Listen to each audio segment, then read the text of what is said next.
du jour. Matezatol manolotra anao ireo amin'ny fanorenana maharitra sy mateza amin'ny vidiny tena mirary.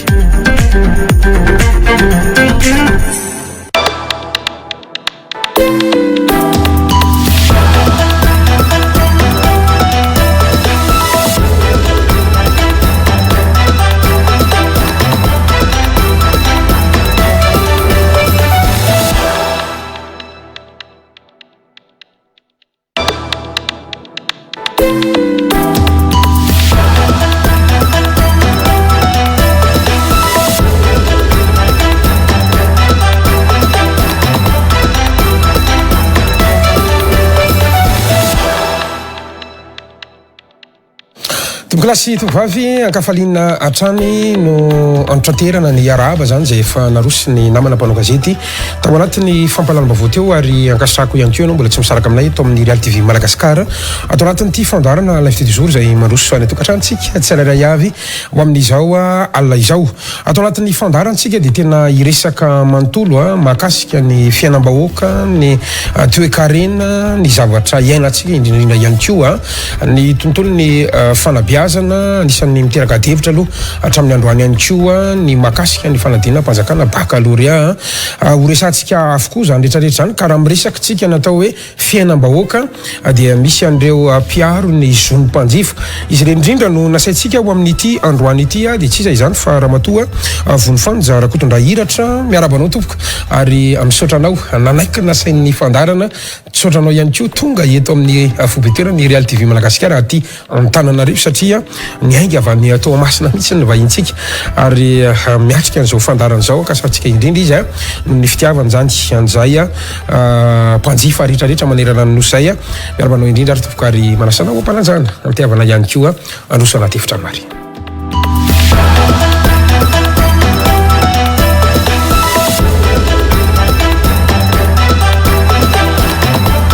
Rabindina tompoko ary misaotranao nanaiky nasain'ny fandarana tonga soa ihany koa eto Antananarivo eto amin'ny fobeterany Real TV Madagasikara. Miarahaba namana Gasikara, miarahaba ihany koa ny teknisianina rehetra ao amin'ny trano ambadika ao ato amin'ny Real TV makasitraka ny amin'ny fanasana manolotra ny arahaba ihany koa ho an'ny mpanaraka an'izao fandaharana izay efa tsy andrinareo no ahitanareo an'izao tafatafa izay iarahako amin'ny namana Gasikara zao makasitraka anareo ary manentana anareo hanaraka hatramin'ny farany an'izao fandaharana zao. Makasitraka indrindra ramatoa vonifanja ary sorako malokany ianao satria ranomarina efa ela ny tediavana anao ny mpanaraka ny fandaharana ihany koa no mitady zany hoe aizy nareo mpiarony zony mpanjifa raha miresaka ny ramatoa vonifanja rakotondra hiratra isika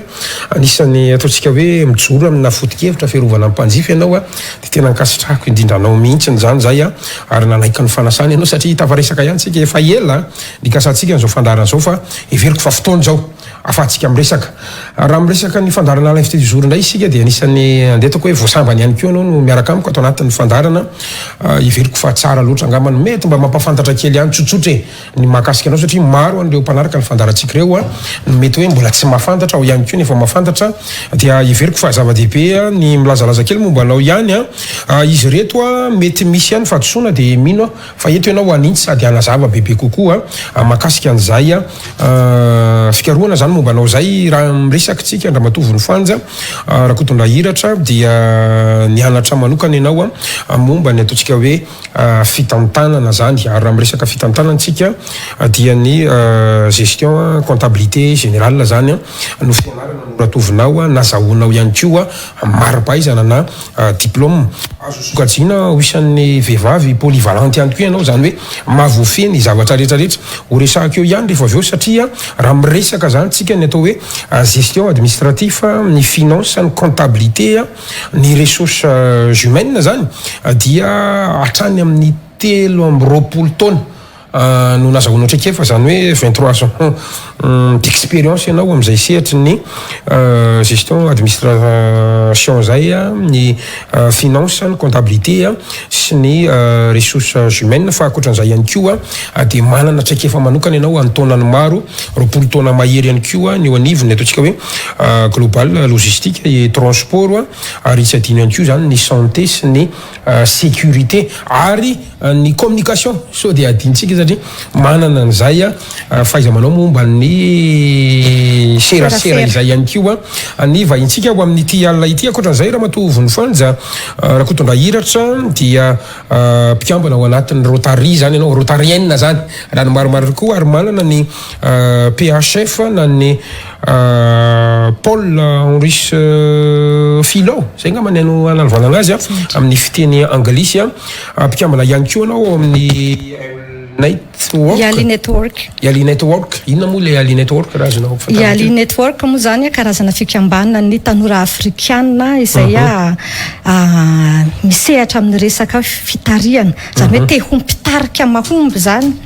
dia mikambana ao anatin'izay hatramin'ny androany ampona maro hatramin'ny androany ary mianatra zavatra be dia be mba tena ho tonga ho mpitarika mahomby zay mankasitraka indrindra fa ny anisany antony nanasako anao satria ianao manko zao zany no mitana ny andaikitsy ny atao hoe intérim raha miresakitsika zany ny réseau local de défense des consommateurs zany eo anivony RLDC zany satria tsy eto atoerana moa zany flou national dia ianao no tratra eto dia ararotana kely zany iresanan'izay fa akoatran'izay nefa ianao ihany koa no présidenteny zany RLDC zany miandraikitra ny faritanin'ny Tomasina fa ny androany aloha dia amin'ny intérim anao sehatra national no resantsika tsy anona fotsiny amin'ny Tomasina zany fa tena le fanjifana manerana ny Madagasikara mihitsy zay nga many amin'ny akapiany fa somary tsingano kely raha tsy mampaninina anao dia mpanao fanatanjahantena ayady taekwondo ary tsaroko tsara iray tamin'ireo atao hoe sangana tsy atao hoe iray fa hoe sangana vehivavy voalohany indrindra ianao nahazo an'izany médaille zany tany amin'ny distrikany Mandrakandriana tamin'izany fotoana zany dia ohatrany marearea asa raha mbola manao ianao na tsy manao zao fa le hoe vehivavy nahazo médaille d'or dia tena voninahitra lehibe zay akoatran'io andraikitra resinao io moa manana antony asa ihany koa ianao talimo sana ny communication sy ny relation sociale zany amina orinasa anankiray tsy tonontsika anarangamba fa zay ngamany zay amin'ny akapiany zay no mahakasika anao ny momba anao ihany koa misy anampiana kely ve sa fanamarina kely ampingamba zay ka ampy tsara mihitsy n'izay tsy rehetra tsy atra kely aloha dia zao raha miresakitsika ny atao hoe RLDC na ny réseau local de défense des consommateurs dia tonga dia président Rabetsara Litany ao an-tsainy dia malahelo milaza aminao fa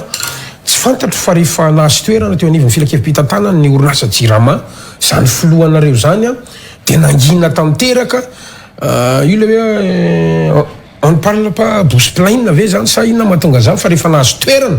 dia nangina tsy niresaka tsy niado any voaka ary androany zao ny ilainanareo mpanjifa io ny délestage io nahazo toerana ianareo tsy miresaka tsy miteny ohatrohatro zany mihitsy ve ny ataonareo mpiaro ny zomy mpanjifo reto ianao koa zany rehefa mahazo toerana raha pitso raha afaka pitso ve dia ohatr'izay ihany koa angamba ny melohany amaliko an'izay somary misy zavatra ahitsiko kely hoe le réseau local de défense des consommateurs zany ho an'le any amin'ny faritra zany hoe le any Tomasina ihany fa ny amin'ny réseau national de défense des consommateurs zay zany no eto amin'ny lafivalin'ny nosy dia ama intérim ny président national zay moa zany zay no amaliko anao eto voalohany aloha tsara apetraka tsara mihitsy ny aloha vo ny fanjarakotondra hiratra hafa Rabetsara Ralita hafa loha samy hafa reo samy manana ny hanitrany samy manana ny fomba mampanao reo dia ataotsika zavatra hafa mihitsiny na izany na tsy zany nefa ny teny ianao hoe tafiditra ao amin'ny CA ao amin'ny Jirama izy za manokana aloha dia faly manana anazy ao satria fantatro tsara resaka serasera tsy ampianarina anao fa rehefa tsy manana namana ianao azahoanao ny loharanom-baovao anatin'izay toerana zay sahirana ianao manatanteraka an'le asa ka eto aloha zany ankasitrahako mihitsy ny ao ambony manana anazy ao mba azahoako ny loharanom-baovao misimisy afahako manao andreo intervention zay mifanandrifa ino moa resahantsika amin'ny loahevitra manaraka eo rehefa aveo no mahakasika an'izay hoe Jirama délestage ny olana mantsy raha matovy ny fanja tsy le toerany loatra fa le pratika le etika mihitsiny zany hoe rehefa mahazo toerana ve nareo mpiaro anay mpanjifa zay ianao samy mpanjifa daholy de ohatrin'io foana lasa ohatrany hoe ataonareo tohatra fiakarana fotsiny zay mpanjifa zany de maninona no mangina amina fotoana ohatray zay zany le tena olana am'lizy mantsy angamba ny amaliko an'izay zavatra zay angambany de aleo tsarainy zavatra vitany zay angambany aloha fa telo taona no nametrahana anaty eto hatramin'izao aloha miezaka amin'ny fitiavako ny tanindrazako satria tsara ho fantatra ihany koa mantsy ny namana Gasikara ty lahasa ty zany antsitrapo izy ty tsisy karama izy ty marina hoe ny andraikitra fiarovana ny zon'ny mpanjifa zany ny tsirairay isam-batan'olona nge manana zo handray andraikitra ny fanandrifiana azy avy fa za aloha zany natsapatena vorosaina nanaiky ahako hoe hanao an'io zavatra io mba ho anjara brika ho entiko ampandrosoko ny fireneko satria tsy ho vitan'Andriamatoa filoham-pirenena rery io ary tsy ho vitan'ny olombitsy rery ao amin'ny gouvernement io fa fiaramientantsika malagasy tsirairay ny fampandrosoana nyty tanindrazana malalantsika ty raha miresaka tsika ny atao mpiarony zon'ny mpanjifa ianao mahita hoe manao ny asany mahavita ny asany ve nareo raha zao valinandro zao contexte iainantsika zao io angamba ny asitsika fifampitaizana kely angambany aloha le izy satria ny misy zany ny olona tsy mahafantatra ny tena andraikitry ny mpiarony zon'ny mpanjifa de io aloha zany namana Gasikara atsidiko kely aty hoe nisy volavolan-dalàna zay lanina tamin'ny anteny meram-pirenena omeko ihany le laharana hoe 2015/14 io volavolan-dalàna io zany nametraka ny fisiny io fiarovana ny mpanjifa io de io mila fantatry ny tsirairay fa tsy hoe akory hoe rehefa mpiaro ny zon'ny mpanjifa de mpanatanteraka zay le olona na exécutant tsy zay zany ny andraikitra ireo mpiaro ny zon'ny mpanjifa reo fa mpampaneno lakolosy zany hoe rehefa misy zavatra tsy milamina tsy mpaminany akory ny zahay fa anjara ny tsirairay ihany koa no mandondona miditra any aminay na amin'ny alalan'ny Antsantarby miditra any aminay na amin'ny alalan'ny afatra miafina ny anatin'ny Facebook page vony fanjarakotondra-hiratra na ihany koa ao amin'ny page mpiaro zon'ny mpanjifa ny Tomasina mandray zay andreo fitaraina na tsirairay reo de raisinay ny andraikitra mampaneno lakolosy zay efa betsaka ny namana Gasikara no raha zay hoe fampanenona lakolosy zay fa eto ihany koa misy lesoka avy eo amin'ny fitondram-panjakana satria apetraka ny lalàna be de be zany zavatra zany misy eto amintsika fa ny fanatanterahana an'izay hoe lalàna zay zany amin'ny tranga be de be no mbola tsy ampy zay zavatra zay mazava tsara mihitsy ny zay resantsika rehetrarehetra zay lasa anaty zany ve afaka mivondrona ihany satria misy karazana fikambanana mpiaro ny zon'ny mpanjifa be de be ihany koa anatin'le sehatra ny tanjona angamba de sotra mba hahafahantsika mpanjifa miaina ankahalalana zay ny tanjona ao anaty zany hoe tolona anankiray ihany zany tadiavina ao anatin'ireo andraikitra reo fa kosa tahaka nyreny fikambanana tsirairay avy reny hoe raha iresaka sehatra politika atsika misy ny IRD misy ny TIM misy ny antoko hafa de tahak'izay le izy zany hoe samy manana ny fomba entina anatanterahana an'izay tolona zay ataon'izay farany manahoana ny fahitanao andreo le mpiaro ny zon'ny mpanjifa lasa manao politika lasa manana fironana politika na fiandanina politika reny rehefa mandray an'izay andraikitra mpiaro ny zon'ny mpanjifa zay aloha ianao de ny zavatra mila apetraka ao voalohany ao anatin'ny fonao de ny fitiava-tanindrazana mila neutre zany tsy voadikako amin'ny teny malagasy fa ialako tsiny mila neutre ianao zany rehefa mipetraka ao satria mpanjifa daholo tsika rehetrarehetra na ny filoham-pirenena na ny prime ministre na reo mpivarotra ny antsenareo mpanjifa daholo zany hoe andraikitra midadasika angezabe mihitsy zany ty andraikitra ty tena farak'izay makadiry ka mila fiaramientana avy amin'ny rehetrarehetra le izy fa tsy hoe ho vitan'ny vony fanjarery na andeha hiady ao anatin'izay na hoe manaraka ao ny ekipako fa tsika tsirairay avy zany ny mila mifanohana moa ny firaisankina koa eto amintsika zany somary mitsilopilopy kely de mila fotoana zany zao ahafahantsika hoe mamelona an'izay firaisankina zay ahafahantsika mba hoe mandresa an'izay hoe tolona tadiavintsika ao ambadik'izay reny mo tsiriritrasiatra kely ihany raha mato vonifanja rakotona-hiratra iroso anatin'ny ADF tsika nisan'ny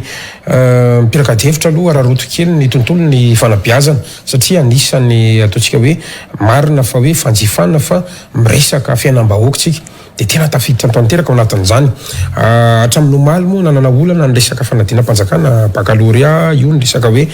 lazahady na niparitaka melohan'ny fotoana, misy ankizy manao fanadinana amin'ny andro alina, amina labozia, na amina faritra sasany aza moa navoaky eny an-tokotany mihitsy noho ny tsy fisian'ny herinaratra. Androany moa nanazava omaly ny ministra misanana an'izany. Androany tazantsika ihany koa ny filohan'ny repoblika io folakandro io to fahita lavim-pirenena. Io le zavatra misy manao ahoana ny fahitanao any otranga momba ny fanadinam-panjakana baccalauréat io. Tsy fahombiazana amin'ny fitamintanana ve, tsy fisina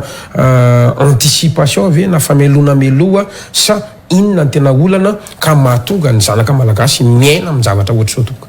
Tonga dia basy aty fikavana ny antsika na Madagasikara, tonga vakivaky izy ity, sady marary no mamenatra. Angamba tsy voa tamin'ity taona ity nisy zany fanadinam-panjakana zany. Ary raha mbola resaka fampianarana zany ny eto Madagasikara, dia samy mahita angamba atsika fa mirona makany amin'ny fanabadona. Any amin'ny vanim-potoana ny fanabadona. Zay zany ny zavatra hita maso. Tandrevaka ngezabe zany no ataon'ny tompon'andraikitra zay misehatra ao anatin'io fitantanana amin'ny resaka sampam-pampianarana io. Ny antony dia zao, iarahantsika malala angamba ny somara ampidiriko kely alohan'ny andraisaka an'izay resaka fanadinana baccalauréat zay. Samy malala angamba ntsika rehetrarehetra na Madagasikara fa raha ao anatin'izao fahantrana misy eto Madagasikara zao, dia ny fanabeazana nge no fototra voalohany. Tokony ilofosany mpitondra fanjakana voalohany amafisana tsara, satria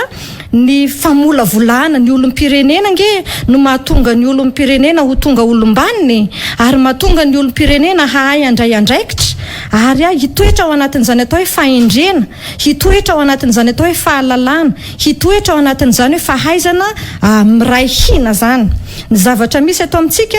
dia tsy mipetraka zany zay hoe famolavolana zay. Avahako ny fampianarana, satria misy ny manafangaro ny fanabeazana sy ny fampianarana. Ny fampianarana moa resaka hoe diplôma ny tena ifantohana zany, hoe manana diplôma mari-pahaizana be dia be, fa le fanabeazana zay hoe fanabeazam-bony tena zany amin'ny resaka éducation civique, tena ohatrany hoe ny fafana, ny foanana, ary io na dradradradraina impiry eo amin'ny ainao aman-jery na Madagasikara, tena hoe tsy misy manao jery akaiky na loupe zany, mampiasa loupe mandinika an'izany resaka fanabeazana zao. Profo mitohaka amin'ny tenda ny resaka Andriamatoa filoham-pirenena izay ankasitrahana anazy aloha zany fa navita dingana izy tao anatin'ny fanatanterahana an'ireo sekoly manara-penitra izay amanjatonjatony nitantarainy tao anatin'iny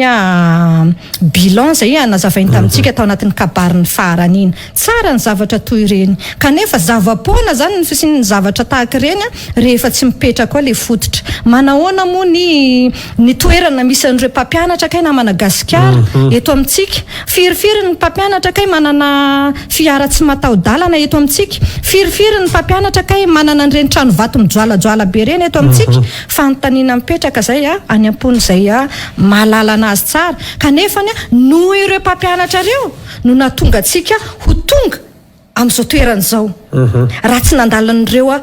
mpampianatra nandray ny andraiky ny tiantsika namolavolatsika tany aloha ireo tsy tonga amin'izao tsika. Inona zany mety hoe hitanao falesoka zany, satria raha miresaka amin'ny fanjakana ianao, miresaka amin'ny filoham-pirenena ianao, dia ilay fotodrafitrasa, ilay asa vita no heverina izy ireo fa hoe nampandroso ny sehatry ny fanabeazana. Fa androany tsika io ary ny fotodrafitrasa fa manao ahoana le tontolo io na ny université any, université mora amin'izao fotoana zao, ina ihany koa be zany sesesy mitokana vatsim-pianarana an'ireo vacation, ireo mpiandry fanadinana reny tsy voaloha vola hatramin'ny 120 ka zany sehatra rehetrarehetra zany. Ahoana zany ny fahitanao zany rehetrarehetra zany? Ny andraikitry ny filoham-pirenena na Madagasikara tsy hoe izy akory ny aloha no andeha hoe hitsofoka ny anatin'ny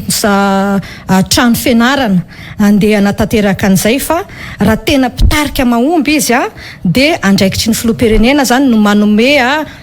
mitsinjara zany hoe manao délégué andraikitra zany izy zany ho an'ireo olona zay feheziny ao anatin'ireo gouvernementareo zay aloha zany ny zavatra zany hoe tsy tokony hoe anendrimatoa filoham-pirenena zany no andeha anenjika etseroa fa ny tena pitarika matianina zany de tena hoe hainy no mitsinjara an'ireo lahasa tsiraray avy izay omeny an'ireo mpiara-miasa aminazy ireo ary eo no ahitana hoe izy no manao izy no tsy manao amin'ireo olona zay fehezindreo fa ny zavatra hitantsika aloha zao zany hoe université maty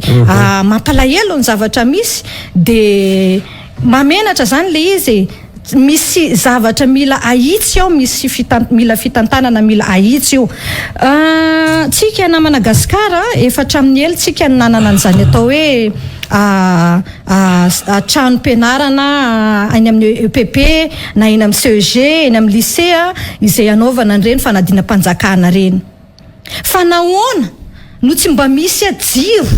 mirehatra natokana ho an'ny mpianatra afaka tezaina ane na Madagasikara hoe ny mpianatra afaka tezaina nge hoe rehefa maizina tsy mahita ny maso vao arehatra io ohatry ny zanaka ao anaty tokantrano any azo ataony zany eo amin'izay tsika hoe firenena tsika ane na Madagasikara tafiditra ao anatin'ny firenena manan-karena ara-boajanahary indrindra nanatsika daholo ny sorsa rehetrarehetra fa ny olona tsika zany tsy mijery andreo sorsa eo ampelantanantsika ireo fa variana mijery alavitra de lasa tsy mahita ny ambany maso de zao ny vokany labozio vidiana raha mbola aiza moa zany ny famoaham-bola andeha hividianana mbola manaraka fombafomba na procédure zay vao mety hoe amoaka labozia raha tsy hoe misy malala-tanana hoe mividy labozia mampalahelo ane zavatra ohatran'ireny hoe inacceptable zay ny teny baiko zany hoe zavatra tsy azo ekena zany ary tena hoe tsy azo ankasitrahana ny zavatra zay ny aina tao anatin'ireo zanakitsika reny mpianakaviana na Madagasikara no miresaka manoloana anao eto sy manoloana an'ireo mpijery atsika ireo fa tena hoe mananjanaka ny tena mianatra de tahak'izay ihany koa ireo mpanjifa be deabe any ambadika an'ireo anatin'ny ririnina mamirifiritsika zao ao anatin'ny resaka insécurité tsy fandriam-pahalemantsika zao andeha tsy ataontsika hoe misy de manararoatra kosa amin'ny teny hoe zao zay ny zavatra misy ataontsika volany maso tsy mba klema le izy tokony hifantohana zany ary tokony hojerena io ary tsy azo averina intsony laza moa ny tao amin'ny fitondram-panjakana fa hoe ho averina ny fanadinana izay taranja tsy vita tao anatin'iny lazadina tsy vita iny takatry ny sainareo mpanabe takatry ny sainareo tompona andraikitra ve tompoko ny saina izay tena hoe perturbe voakorontana tanteraka ho an'ireo mpiatrika fanadinanareo sa ve ho ataonareo huitiny moyenne de délibération zay ho raisinareo an'ireo mpianatra reo maninona tsy miassume ny andraikitra zay raisitsika izay tompona andraikitra any tsy andeha hiteny satria hoe fa mpampianatra tany amin'ny lycée ny chef de centre aza miala andraikitra tompona andraikitra ao fa inona ny antony na tonga ny hoe mpampianatra any amin'ny lycée fa nga mpampianatra any amin'ny lycée tsy natao ahay hiandraikitra n'izany zavatra zany fa misy lesoka tsy mety ny tao ambadika nyty tranga faran'ity zay tena tsy azo ekena fa eto zay de manao antsoavo tokony tsy korotanina ny sain'ny mpanao alazahadina namana Gasikara tokony hoe rehefa tsy vitany tao anatin'iny de tsy vitany de tsy misy noty fotsiny zany ny taranja izay nataony izay tapaka tao anatin'iny zany tsy isaina de miena zany ny fomba hikajiana ny notin'le mpianatra zany hoe tsy zaraina nisan'ny taranja manontolo zany fa alana le tsy vita satria lasa mikorontana tanteraka ny sainy reto zanakitsika izay ho avy ny firenentsika afaka taona vitsy ireo ankizy ireo mazava tsara mihitsy ny amaranantsika ny resaka iny gamba diny hoe misy foana io isa taona ary tsy vo izao nanana olana ny resaka lazahadina sy ny salam zany tsika manahirana ihany koa any amin'le resaka hoe kalitao an'ilay fampiasana ary raha miresaka ihany koa zany tsika tonga hatramina hoe amban'ilay faripahalalana niveau zany io resaka io hoan'ny mpianatra afaka baka amin'izao sotroka ohatry ny ahoana no afana zany mandrindra n'izay zavatra rehetrarehetra zay raha fahitanao anazy indrindraindrindrana amin'ny zay raisinao zany mialatsindra tonga de nandray ako io ny filoham-pirenena ajaina izay mitondra antsika amin'izao fotoana izao tena nanao karazana fitiliana mihitsy izy zany ny sivana an'ireo mpiara-miasa amina ao anatin'ny gouvernement zany hoe ny olona izay napetrany zany ho tompon'andraikitra ao anatin'io seapampianarana io seampianarana io dia olona nianatra ary manam-pahaizana ary manana maizy azy mino ahako fa tsy ho andeha ho atoro an'izay zavatra izay tokony ho ataony io tompon'andraikitra io fa fantany izay tokony ho ataony eto zany tsika zany tsy tokony hanisy fitserana zany hoe hitsitra an'izay any ambadimbadika avoany ity resaka ty ange na Madagasikara tsy vao mala ange no nalaza ange ity hoe misy fitina sujet tsy vao mala ange zany efa tamin'ny herinandro ange efa nisy tananatiny tambajotra sosialy hoe misy sujet midira MP sy ny sisa tokony hoe voanipotra zany ny resaka iny dia tokony efa nietsika ny fitondram-panjakana hoe inony ty siosion-dresaka vesa zavatra tena misy ary tsarofa ny fitondram-panjakana nge kinga dia kinga zareo mandray fanapahan-kevitra ao anatin'izany resaka tambajotra sosialy zany moa tanora koa moa be deaibe no misehatra ao anatin'izay mikambana ao anatin'izay tambajotra sosialy zay dia hitako ry zareo manao an'izay fitantanana maka fanapahan-kevitra ao anatin'izay tambajotra sosialy zany hoe tokony efa ela zany potra fotsiny zany ireny famoahana tao anatin'ny tambajotra sosialy hoe misy fitina sujet dia efa tokony nandeha ny fanadiadiana ny investigation hoe zavatra mitombona io sa zavatra tsy mitombona zao lasa sadaikatra hoe fanakorotanana sain'ny ankizy ve sa hoe fanteanakorotana resaka ara-politika ve sa hoe inona tsarofa ho avy ny menaky ny aintsika io resaka diplôma baka io io ny sampanandalana anankiray ahafahany miatrika hoe inona no avy izay ho ataony ampitso eo amin'ny mba hoentiny hampandrosoana ny firenentsika ihany koa zay zavatra zay ary zay indrindra no iombola kevitra satria raha miresaka fanabeazantsika tena tokony lavina lavitra mihitsy ny resaka politika indrindra zany tsika mpanao politika ao anatin'ilay satria lasa mifandrivotra moa io na mpanohitra na mpomba samy misitona any am'izay mapety azy ka lasa takalonaina ny zanaka malagasy ny mpianatra malagasy zay aitsika kely anao na Madagasikara tsy mpanao politika akoriny fa olo-tsotra ty tanindrazana ka zay mihitsy no mbola kevitra aminao matsy aloha tsy ampiditsika politika lisy zay ny makasika fa maromaro no ahevitra nisany anankiray lo iandrasako anareo mpanjifa zay mampitaraina ny aty am'sehatra sy miankina tompoko dia nyresaka rarakinapsa adevitra foana teo ary fantatritsika moa hoe zay taleno ny tantana teo dia nampidirina ponja dia nisy navoaka farany teo moa zany Ramatoa Joseline zay intérim zany dia hitatsika ireny 13 andro niditra tany ponja dia rabasoa raba somatsara toa ohatra ny tavavoaka ka zany tranga rehetrarehetra zany fa raha miresaka kanapo sika fa mandalo zava-tsarotra io tamin'ity régime ity satria nisy fotoana nisy vola tao nalain'ny commune Tananarivo renivohitra misy fotoana ny fitondrana fohy be naka vola tao lasa mety asokajin'ny mpanao cotisation anatiny rehefa miresaka ny syndicat zany dia hoe tately afa-drakotra lay knapsa anoantsika miresaka mitokana ihany koa le mpiasan'ny knapsa reo mpiasa ao anatiny zany aiza ho aizy nareo mpiaro an'ireo le mpanjifa inona moa ny mpanjifa ao anatiny eo dia le mpiasa malagasy mandoa cotisation miala amin'ny karaha-manisam-bolany kanefa tsy mitavana raha hoe misitraka an'izay tombotsoa ny amin'ny fisian'ny knapsa zay tompoko ia amafisoko kely fotsiny aloha zany ty mpiandohana amin'izay loahevitra zay satria be deaibe ny mpiasa malagasy zay mbola matory satria mbola tena everiny fa tsy volany everiny fa zavatra tsisy dikany ity resaka knapsa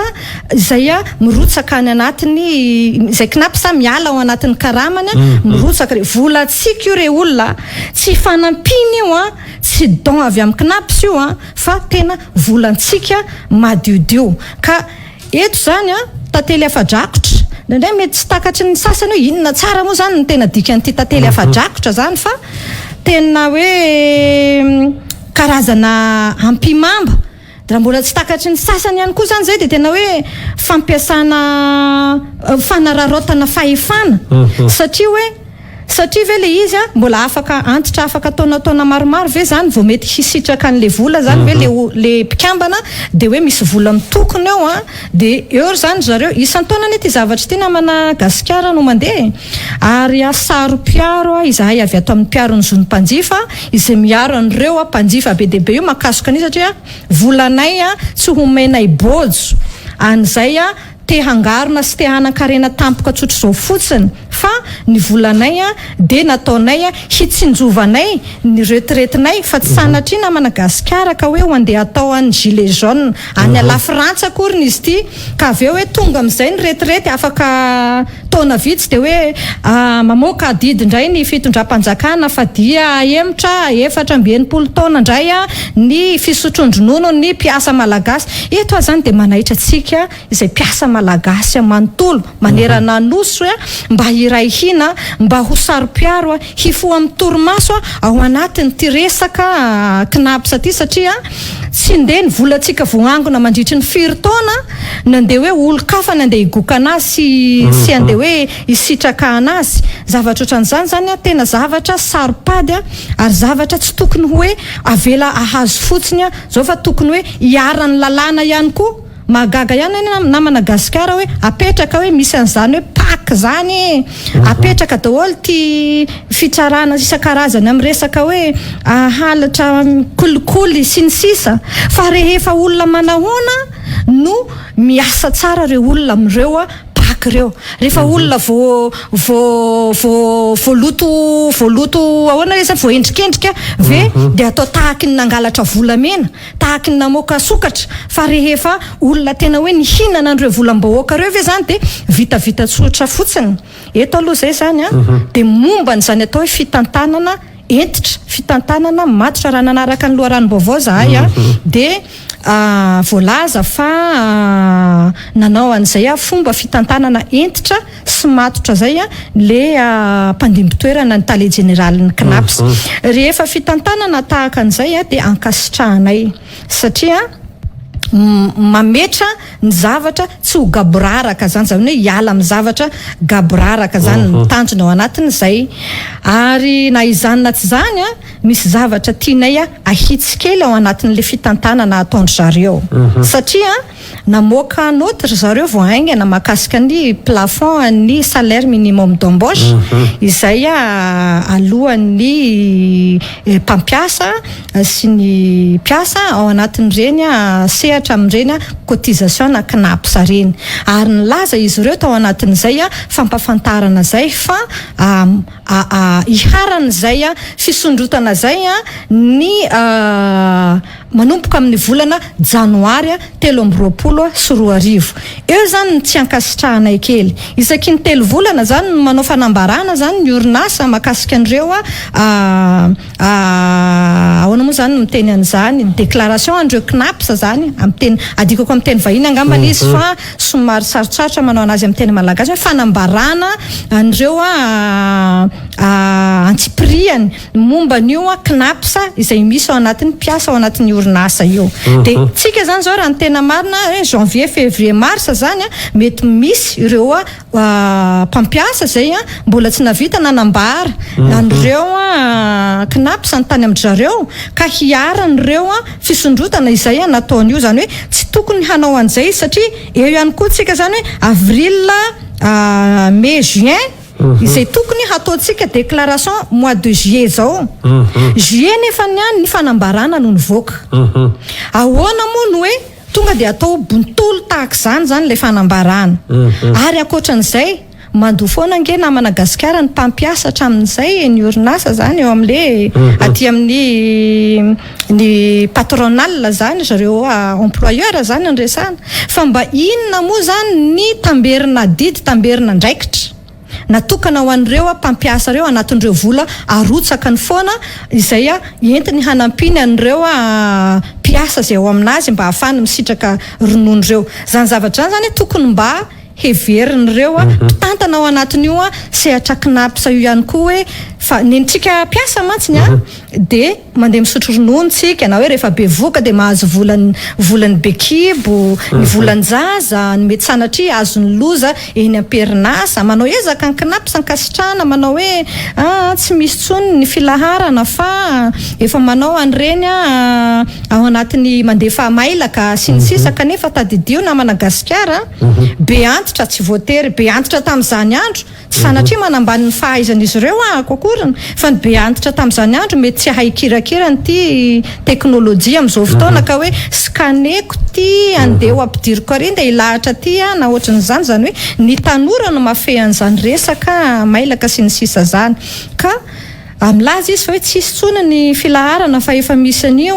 tokony mifantoka ihany zany zareo anatin'izay hoe jerena ny marimaritra iraisana jerena nyreo hoe inona ny tamberina didy sy tamberina ndraikitra mba ho ameny ny mpampiasa ahena ny ve ny vola ary tsy vitan'izay tia ny tena misy zava-dehibe indrindra izay adinodinontsika de tamin'ny voalohany volana May 2024 nanao fanambarana Andriamatoa filoham-pirenena fa niakatra 10 alina sy 2 hetsy ny karama farany ambany ho an'ny malagasy no azavaina tsipiriany mazava tsara fa ny 20 ny 2 alina sy 2 hetsy ozy izy de anjaran'ny mpampiasa fa ny 3 alina ao anatin'io ozy izy no anjaran'ny fanjakana no mandohan'io tampotampoka teo tateorina tsika aloha zany tsy naheno resaka hoe nanahoana aloha le fandoavana an'le 3 alina iny zany efa tsy idirantsika lalina hoe nisy ve le isa tsy nisy fa tampotampoka teorina nivoaka indray avy eo fa hoe lasa niena 7 sy 3 alina sy 2 hetsy ny karama farany ambany ka raha ohatra zany tsika manaonao kajikajy namana Gasikara raha 10 alina sy 2 hetsy ny teo aloha izay nisy an'le 30,000 ariary avy any amin'ny fanjakana ny fanjakana zany tokony manome 3 alina any mpiasa amin'io karama io nahoana io 3 alina io tsisy resaka mihitsy natao amin'ity le resaka hoe 7 sy 3 alina sy 2 hetsy zany hoe raha denina sy heverina zany tokony 7 sy 9 alina sy 2 hetsy ny karamany mpiasa malagasy zany raha denina sy heverina ary eo anatrehan'ny lalàna sy ny tany de tsy misy zany karama midina zany na Madagasikara mamenatra no mandrehan'izany io zany de anaherako anareo izay tompona andraikitra ao amin'ny fitondram-panjakana mba hijeran'izay zavatra zay fa tena hoe na io karama farany ambany io range tena tsy ampy tantanany ankohonana anankiray ange io rahantsika malala fa iresaka momba ny resaka vidim-piainana rehefa avy eo fa mampalahelo ny zavatra iaina ny mpanjifa malagasy ny vahoaka malagasy ao anatin'izao manamona le resaka anina aloha rarotikely le resaka lehibe antitra io zany zao hoe misotro ronono 7 taona sy ny salam'izany tiako tenenina hoe mampalahelo mahita lehibe antitra miresaka ianao manko hoe be antitra milahatra ozy ianao mariny zany fa ao anatin'le organisation mihitsiny zany misy fotoana ary hoe isa-telo volana sa hoe zarazaraina be dia be zany nevitra efa mivoaka teto momba reo be antitra eo ny avy aminao kosa ohatry ny ahoana zany ho an'ireo be antitra izy zany ny lamina efa napetraka sy zareo efa mety le izy aloha zany tsy efatra amby 80 taona zany no mandeha misotro ronono fa 80 taona fa raha ohatra ny kabangana sotomina lava zany io volantsika izay ao anatin'ny kitapony kinapy so io de hiafaratsika ho ahemotra an'ireo satria rehefa tonga amiretiretsika amin'izay nge na Madagasikara tsika sanao fa mampiady lohalika amin'izany fotoana de lasa tsika andeha hiady an'izay akan'izay zoantsika isotro ronono zay tsisy vola ao inona ny vahaolana ataon'ny mpitondra amin'izany mitovy tonga de dika mitovy copie-coller amin'io any amin'ny lafrantsa zay na tonga nantena leo any lafrantsa ange zao lasa nataony zareo hoe 7 taona no mandeha retirety mba jerevina efa nitapahavelomantsika malagasy ange 4 taona kany tsika malagasy de efa misy dify sanatria tsy hoanitsika akory ny volantsika azony namana Gasikara le izy tahak'izay fa eo amin'ny fitantanany zareo amin'ny lehibe antitra efa milamina iny fa eo amin'le hoe amin'ny maha-olombelona zany reo be antitra reo efa miena ny heriny tsy anana force izy tsy anana hery izy andeha hitsangana ilahatra avy any amin'ny 4 kilometra izy mandeha tongotra andeha haka ny pension any tonga eo hoe fa mikatona migrevy mety teny zareo hoe zavatra temporaire nge zavatra mandalo io fa tsika tsy hery tsy tokony hoe raha tena mpitantana manana mahiza zany tsy tokony hijeran'izay hoe vonjimaika zany le zavatra petraka fa tena alamina sy arindra tsara mihitsiny ny fitantanana mahakasika an'izay fa hoe mampalahelo zany hoe fotsy volo andeha hidanika hatsika hidanika taninandro hidanika herika hidanika atsika na de abri fialofana tsy misy fa de manana mijoro any mampalahelo be le izy zany amin'ny maha-olona ka miady mafy zay avy atao amin'ny mpiaron'zony-mpanjifa mahakasika an'izay teboko zay tonga de itirako le vidim-piainany teo satria na tiana koa na tsy tiana zany ihany koa no marary ny vahoaka androany miakatra ny vidim-piainana ny fahefa mividy anefa miena ary tsy resaka ny totanisa ntsony satria efa nyresako zany tamin'ny lahady fa ny zavatra misy zany de hoe io aloha le situation misurvivre le malagasy ny mihinan'iny telo lasa indroa mihinan'indroa lasa indray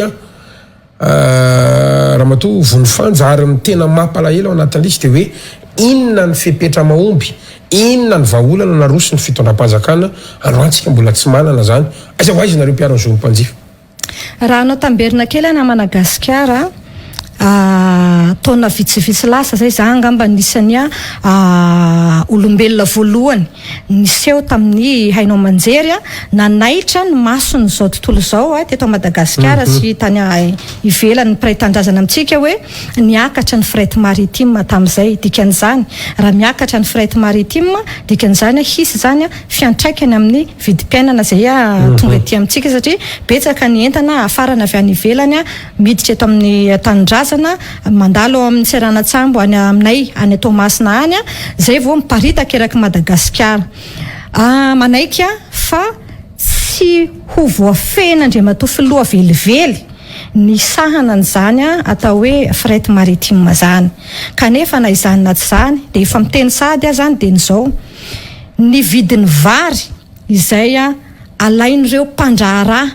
izay ampidirina eto anatin'ity nositsika ty ange raha $1,700 ny vidiny vary ray tonne vidianan'zareo anazy tany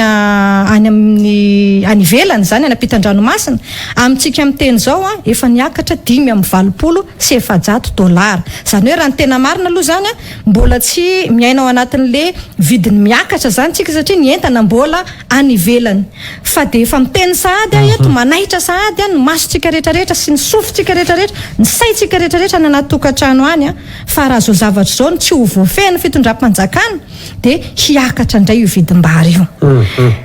iteny aloha any amin'ny resaka institution étrangère za moa araka ny resako teo mafy an'izany atao hoe global logistique et transport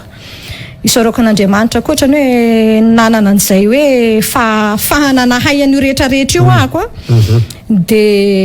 fantatra hoe tahaka ny manahoana moa zany mamoaka entana ao anatin'ny Seranatsambo anankiray zany sady lany fotoana ianao no lany vola institution étrangère maro na Madagasikara no miasa eto amintsika manatanteraka an'izay fitondrana ny entana sy ny famoahana ny entana sy ny sisa mba ahafahantsika misitraka an'izay entana zay jifaintsika zay fa tsy misy fanaraha-maso ataon'ny fitondram-panjakana na de kely ara amin'ireo sarany service na hoe sarany asa zay ataon'ireo institution étrangère zay misy eto amintsika eto tamin'ny 12 mars 2024 andro maneran-tany ho an'ny fiarovana ny zony-mpanjifa tena taratasy rano anankiray nalefanay avy ato amin'ny mpiaron'ny zony-mpanjifa mahakasika an'izay hoe nanome sosi-kevitra mba hoe andraisan'ny fitondram-panjakana andraikitra momba an'ireo mba tokony hoe ahafahana misahana an'izany hoe mba tsy asian'izay fidangany vidim-piainana zay ao anatin'izany ny resaka fambolem-bary manana tany lemaka betsaka ny atsika na Madagasikara midadasika ngezabe manana malagasy afaka hoe atao misehatra fa nahoana tsy mifototra amin'izany atao resaka fambolena zay ny fitondram-panjakana misy eto amintsika nefa volovary ny nalalànantsika malagasy ary ny vary ny foto-tsakafontsika malagasy ny zavatra misy ary ny varintsika eto mbola ondrana jereo tsara fa reny tsipala reny nga ianao mihinana tsipala zany tsy vitsy angamba ny malagasy mihinana zany fa zay tsara rehetrarehetra aondrana de ny ratsy avany zay ka zay le izy ny ratsy avy any aondrana ny ratsy avy any ampidirina ny tsara avy eto amintsika aondrana zany hoe tsika zany le mihinana tsy fihinana ao anatin'izay zany hoe le ratsy indrindra zany no hoantsika malagasy ao anatin'izay zavatra ohatran'izany zany tena hoe mila tena hoe fantohan'ny fitondram-panjakana akaiky dia akaiky satria manana source ao atsika manana source raha tsy teny fotsiny ohatra n'izao hoe tany lemaka efa nteneniko teo manana manao resaka fiompiana ihany koa nampalaza antsika teto Madagasikara fiompiana zay koa manko mila atsidiko kely koa zay mila fanay mampaneno lakolosady koa zay eto satria misy koa fanondranana hena izay miteraka fangalarana omby asana malaso asana jiolà na ny hena hoantsika eto zany raha zao no mitoy misy an'le orinasa tsy tononoko le anaran'le orinasa fa efa fantatry zareo le izy zay ny atongavana eto Madagasikara dia anondrana hena avy eto amintsika eto zany aondrana makany ivelany fa ngatsika na Madagasikara mamboly omby saroviana ny zanak'ombitsika vao lehibe ary fantatsavana dia tena valitaona raha aingana indrindra eo indrindra matsiny omby anankiray zany zay le izy zany hoe raha zao amin'izao taona zao tsika tsy matitra ao anatin'izay fitantanana ho an'ny ampitsosika zay na ho avy indray tapitra indray ny 5 taona manaraka hiditra amin'ny resaka fifidianana tsika atsoatsy zany hoe tsy ho vaovao mihitsiny zany ny fahantrana misy atao Madagasikara zao mbola hitatsika samy mandretsika hoe 200 millions d'ariary ny petrabola antombola zay atao ho an'izay teo candidat zany hoe manakarena manambola mihitsiny zany tsika eto Madagasikara na Madagasikara hoe karamatsika 238 000 ariary ny karamatsika nefa ny ve tsy matahotra tsy menatra ve ny mpanapaka an'izany antotam-bola goavana be zany hoe vola veza zany no andeha hoarotsaka hoe sa ve natao ho an'ny mpahandrara no hiditra ao anatin'ny ilatsaka ho candidat filoham-pirenena tsy haiko na takatry na Madagasikara le zavatra tiako zany hoe mila mihiratra zany ny malagasy tsirairay avy fa tena hilatsaka ao anatin'ny kizo tanterakantsika raha tsy samy mandray andraikitra ny fanandrifana azy avokoa ny tsirairay avy eny ary andrasantsika no mety hotoena satria zany zany tena marary ny vahoaka zany mbola eo ihany nareo mpiarana zompanjifa raha roto kely ihany koa satria araka nabarako teo ianao zao avy any Toamasina niakatra teto tsy fantatro hoe manahoana aloha fahasalamany lalam-pirenena faharoa ao fa raha mitatitra voarainy mpanao gazety dia mampiteny mona tsy io ihany fa ny lalam-pirenena rehetra neto andreny vohitra moa iny bypass iny amin'ny Senam Matavamamba ny rehetrarehetra tena hoe nisy natao terrassement dia lasaka lavaka izy androany potika le lalana eto Madagasikara ary io adihevitra moa filoham-pirenena moa vao resaka tamin'lady hoe hoalohany vola andreo le mpikojakoja lalana zay navitany asa na nome baiko sasala amin'izany fa io aloha nenana tena na tsy misy fiatraikany ary teo karena ireo mampiodina ny lalan-drano teo karena dia ny fitaterana ihany koa ianao raha olona andeha hiasa ianao ka tsy mandeha adiny 2 meloa adiny 3 meloa adiny 10 meloa arakaraka ny alavirana dia zany any am'tao hoe vokatsara ekonomika lalam-pirenena tsy resaka tsony ka aiza ndray zany mety everitsika fa vaolana maritra makasika an'ity le resaka lalan'ity tompoko mara le lazainao hoe tena iraka Madagasikara ny lalam-pirenena samy tsy mandeha amin'ny zelona fa mialatsiny rehetra ka maningana kely any RN2 ako satria inona ny lalan-drà zay mampivelona atsika eto Madagasikara zany hoe avy any Toamasina avy amin'ny seranatsambo lehibe indrindra ao Toamasina no miainga avokoa ny vokatra rehetrarehetra sy ny fitaovana rehetrarehetra zay iainantsika rehetra manerana ny nosy raha dinina severina nge na Madagasikara efa nilaza Andriamatoa Filoha fa ho amboarina ozy izy ny hisy ny fanamboarana ny resaka lalam-pirenena tao anatin'ny kabariny farany teo iny efa matetika zany tsika mandre foana fa hoe amboarina misolo ministra ihany fa ny zavatra miseho sy ny zavatra hita zany le kalitaony le zavatra amboarina tsy araka le manara-penitra amin'le voambolana le nahalalantsika ny Andriamatoa Filoham-pirenena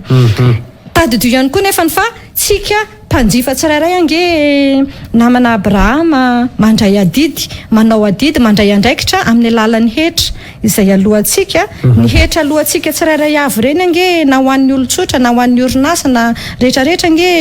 misy ao anatin'ireny vola be dia be mitsofoka reny misy vola natokana anaovana ikojakojana ny lalam-pirenena io zany hoe fond d'entretien routier zany ny zavatra hitan'ny masontsika tsy hita ny fitantanana an'le vola sy ny mangarahara ao anatin'ny vola io tsy misy ny entretien périodique zany hoe fikojakojana miverimberina ao anatin'ireo lalam-pirenena isan-karazany io zany misy lesoka betsaka zany ao anatiny milaza izy hoe ho aloha ny volan'ilay mpanamboatra lalana radinina severina ny resaka fandrararana nge ny mpanao lalana sy ny fanjakana hoe manao lalana tokony hoe tonga dia tisinday vita ny asa dia voaloha ny vola fa tsisy an'izany hoe tokony hoe mbola misy ohatra ny hoe trosana ohatran'izany ka hoe tsy voaloha dia hoe tsy nanao le olona fa satria tsy voaloha le misy an'izay tranga zay koa makony hoe mijanona tamin'ny asany le olona satria tsy voaloha le vola na izany na tsy zany misy ihany koa andraikitra avy aty amintsika mpanjifa izay ilana fifampitaizana eo amin'ilay manararoatra manao entamavesatra namana gasikara zany hoe io lalana io zany rehefa amboarina dia misy lanja zany natokana ho zakan'le lalana zany ivezivezen'ny fiara anankiray mitatitra an'le fitaovana zay hojifaitsika zany ireny zavatra ireny nefa n'izany miainga avy any fotony vao miainga avy any amin'ny seranatsambo any mandalo mizana voalohany any io camion io na io fiara mitatitra entana fiara lehibe mitatitra entana io hafa ny lanjany mandalo mizana ina tenatenany hafa ny lanjany misy zavatra tsy mazava nefa tsika manana an'ireny mpanaramaso apetraka izay misava an'ireny fiara-pitatitra isan-karazany ireny zavatra ohatran'ireny zany tokony hoe tsy apetraka fotsiny fa tena hoe arahana akaiky tsara mihitsiny zany le izy dia eo koa zany tsika mpanjifa tsy hanao hoe rehefa entitra akory ny mpitondra dia mihevitra ianao fa hoe manao jadona zany ny mpitondra fa mila manaiky fehezina ihany koa tsika zany ao anatin'izay satria mahasoanao koa le tsy manao entamavesatra satria ny vidina kodiaran'ny fiara lehibe anankiray ange efa misy ihany 9 millions FMG angamba ny 1,800,000 ariary ny vidy zany hoe fa tsy anjaza zany fa zany hoe mila mandinika mila mifampitsinjo mila mifampijery tsika zany fa raha tsy zany tsy tafavoaka ao anatin'izay tsy piako kely satria natao masina ho any misy anay vao mivoaka eo amin'ny seranatsambo eo ianao namana gasikara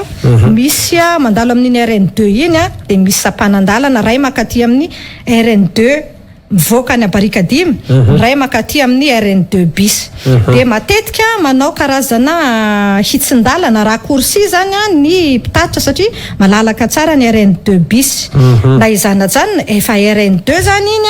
dia eo amahazo eo amin'iny akaiky ny Canada iny zany isariako ny tompon'andraikitra mahefa ao amin'ny fitondram-panjakana zany izay manao an'izay fanamboarana lalana zay koveta lalina dia lalina ny lavaka be izay mangeniheny eo amin'io RN2 manoloana ny Jovena eo amin'ny Canada eo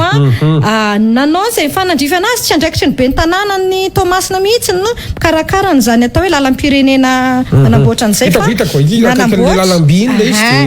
nanamboatra izy dia somary nitotofany fasika le izy kanefa rotsakorana angeny mamely ana Tomasiny vao milatsaka ny orana dia lasa indray le fasika dia efa lavaka indray izy dia tahak'izay koa eo amin'le manoloana ny galana amin'iny RN2 bis iny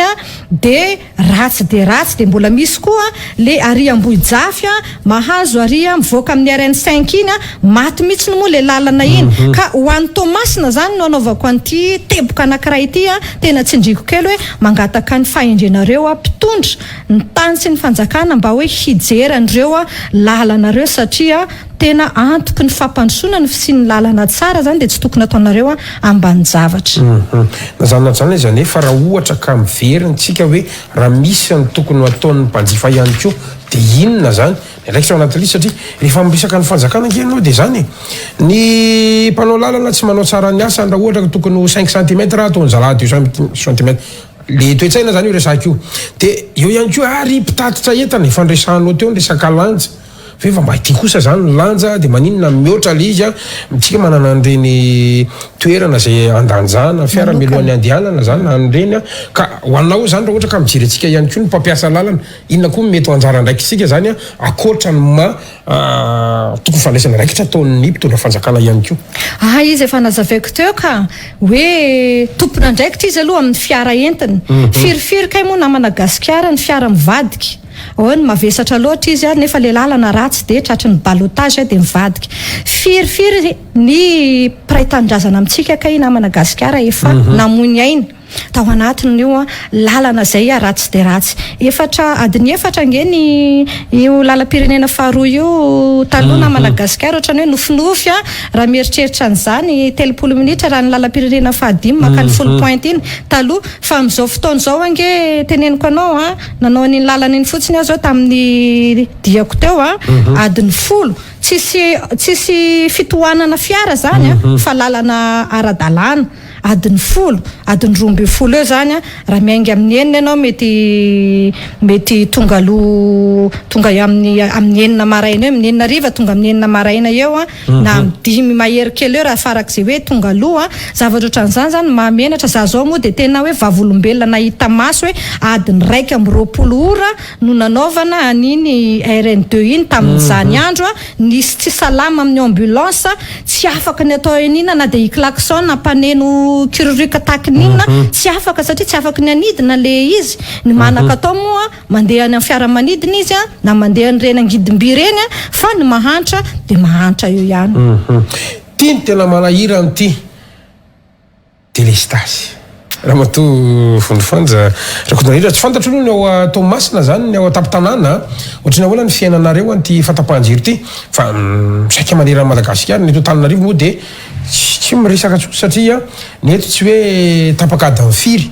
ny resaka eto amintsika amin'izao indrindra ny eto Antananarivo fa ny resaka eto amin'izao de hoe mandeha ady amin'ny firy ny enareo zany hoe ny mandeha sisa zany ny saina amin'ny ora fa ny akamaroany de tapaka foana zany ny délestage ary zay ny lazako hoe io misy tenanareo anatin'le fitantanana ny jirama inona mba nataonareo inona zany ny tombotsoa anananay mpiaro ny zomy mpanjifa anatin'ny filakevim-pitantanana fa de io ny ainatsika androany miandro an'le 3 herinandro meny filoham-pirenena aloha tsika fa io aloha zany ny zavatra misy tompoko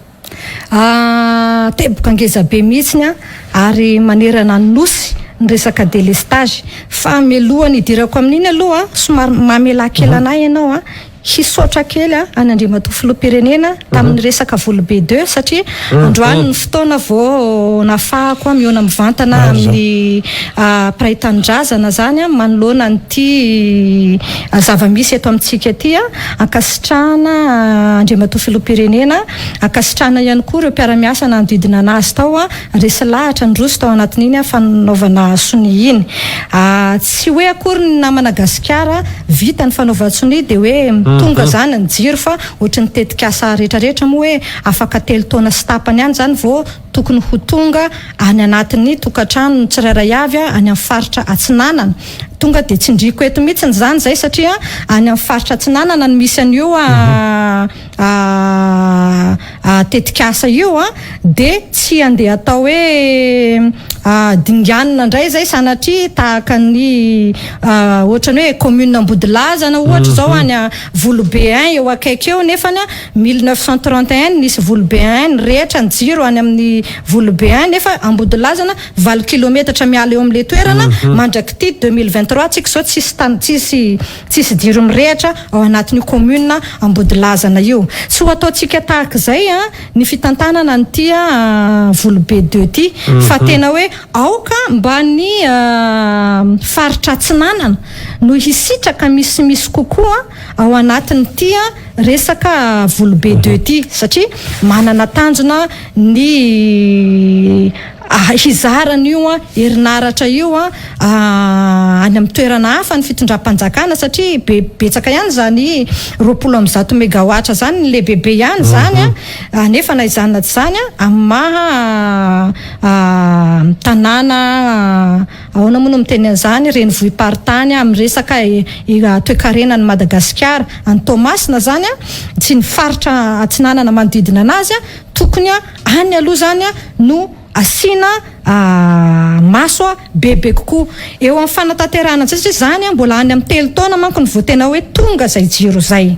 dingana zany natao tao anatin'iny hoe fanasoniavana iny niarany salay avokoa ny fiarahamonim-pirenena rehetra natratrarana an'iny mitanjona iny kanefa tsika tsy tokony hidijanona eo fa manana andraikitra tsirairay avy zany ny isam-batan'olona zany ao anatin'ireo na ao ana fanjakana io satria ndraindray koa na Madagasikara manko ny fitondram-panjakana io taitaitra zay tsy apozinao de ohatrany mivadika tampoka tsy araky ny eritreretinao zay ny zavatra misy de tena efa atsidika sahady aty ampiandohana zany zay zavatra hoe tsy ho ataotsika resaka taitaitra le izy zany fa tena ataotsika hoe zavatra matotra satria zavatra ngezabe ampandrosotsika amin'ny firenena io zavatra io de mba tena hoe samy maka ny andraikitra ny avy na ny fiarahamonim-pirenena na ny orinasa manao manatanteraka an'izay asa miresaka volobe de zay na ny ao fitondram-panjakana samy tompona andraikitra anatanteraka an'izay hiditra ao anatin'ny délestage izay iainantsika amin'izao fotoana fitantanan-diso zay ny ilazako anazy fitantanan-diso satria za mo rehefa miresaka hoe délestage zay ny zavatra ankasitrahako aloha an'ny talian'ny jirama ny Tomasina eo amin'ny resaka serasera zany mba mirindra tsara zany ny fifampiresahanay ao anatin'izay sehatra zay fa nefa na izany na zany moa manerana ny nosy ny resaka resahantsika eto maty ny groupe maty ny machine zao hoe misy antony zao hoe ore olole fa nga ireo manam-pahaizana rehetrarehetra miasa ao anatin'ny orinasa jirama ao reo anga inona fotsiny no ataony tsy ahay ametraka an'izany atao hoe entretien périodique zany ange ao anatin'ny sehatra fanaovana an'io resaka herinaratra io ange ilainy mba andramiko elany na Madagasikara hoe raiso ny fiaranao de aza atao entretien périodique ange de manahoana ny fitokon'ny machine ny moteranao mba andramiko elany zay de tahak'izay ihany ange io resaka groupe io mila entretien ary mila tena voahaja antsakany sy andavany zay zavatra zay tsy mipetraka zay satria maninona tsy ampy ny vola io ane zavatra tsy zavatra ohatrany hoe kobonina manginginao fa an'le izy tsy ampy ny vola satria maninona hoe maty antoka hono ny jirama za miteny foana isaky ny miakatra amina ainao manjery ohatran'izao hoe rehefa maty antoka de akatony maninona anao manao business ianao nefany maty antoka nefa ianao mbola mijanona eo azonao atao ane rehefa hitanao zavatra tsy lojika zany rehefa hitanao maty antoka ane ny orinasa azonao atao ohatrany hoe ajustenao ohatrany prix ohatra fotsiny zany ahenanao ohatrany izay fandanina lanilany fotsiny fahatany vola tsy tokony tsoforoana ane ny aloha na aritady tsara na Madagasikara fa isika mpanjifany de tena manatanteraka ny adiditsika ina moa ny adiditsika voalohantsika ara-dalàna ny vidinjiro vidina rano fa ny zavatra misy nefa ny rehefa aveo arakaraky ny andoavantsika ny jiro arakaraky ny isiny délestage vao may midangana ny vidinjiro milaza ny ao amin'ny jirama ka le izy iny tsy délestage izy iny fa nisy tsy fetezana kely fotsiny tamin'le transfona karina ka tsy azafady tompoko zahay tsy mahafantatra an'izany atao hoe côté technique ary satria fa ny anay mpanjifa de rehefa tapaka ny jiro de délestage zay mandoa voly zahay ara-dalàna mandoa herinaratra ara-dalàna zay ka tokony hisitraka ara-dalàna an'izay zavatra zay alohanay zay tsika eto varimbarin'ny lavitra tsy mahita ny ambany maso akoatra ny tetikasa volobe de efa iaingantsika io za miteny foana amin'ny resaka source tsika eto Madagasikara manana renirano miisa ny hoany amin'ny 500 afaka trandrahana io mety hitena ka tsisy mpamatsy vola nge ka tsy voatery andro mpamatsy vola tsika fa za miteny aminao fa raha ataoko fotsiny hoe nihetra mitsofoka ny vola tsika mitsofoka ao anatin'ny fady tsiranana ao amin'ireo hoe entre guillemets ataoko anaty farangisosina kely doanina fotsiny de fa afaka hitrandrahantsika jiro nanao karazana statistika kely makasika an'izay raha ohatra ny fotsiny zany zao ty hoe raha hoe renirano kelikely anankiray zany hoe sitakelikely anankiray a de tokony eo anatin'ny tokony hoe mahavita mamorona 2 mégawatt izy a hatrany amin'ny 20 mégawatt ihany zany hoe raha nanatiny ataontsika hoe ao anatin'ny enim-bolana izy zany a mahavita ataontsika hoe any amin'ny 10 mégawatt ihany raha hoe kely indrindra raha manao kady tsotsotra zany tsika ohatra ny fotsiny zany a miaraka amin'ny teknisianina be deabe manko ny teknisianina mifandray amiko zany laharan-taribiako koa moa efa namenanareo iny a de afaka hoe zay manana sosikevitra zany afaka mizara mba hoe hoan'ny tanindrazana nanaovana an'izay zavatra fa tsy sanatria kory ny hoe manenjika ny hafa fa tena hoe ny ahasoa aona amin'ny heritaona ohatra n'izao hoe mahita ny amin'ny 30 mégawatt ihany raha manao kajikajin'izay 30 mégawatt zay ny manam-pahaizana zay nifampiresaka taminay de tokony hoe manana 90 millions euros ny vola olanina ao anaty zay aiza kay madame Vonifanjana ahitana an'izany vola zany manantona ao amin'ny faditserananao fotsiny tsika ao amin'ny douane manana an'izany tsika manam-bola fa ny fitantanantsika anazy namana gasikara no tsy mety ary raha ataontsika fotsiny hoe mandaa anankiray ho ana filoham-pirenena no mifantoka ao anatin'io omeko ihany manko le drafitra amin'izay mba hoe ahafahany izay mety hilatsaka candidat ihany koa handinika an'izay mety hoe zavatra mahasoa ho an'ny firenentsika anatin'ny mandat 10 taona zany mahavita 120 mégawatt ny filoham-pirenena anankiray raha trandrahana zany sitakely anankiray fotsiny zay raha manao ataontsika hoe mandakoroa zany no ataony 300 mégawatt zany hoe efa goodbye ozy izy teny anglisy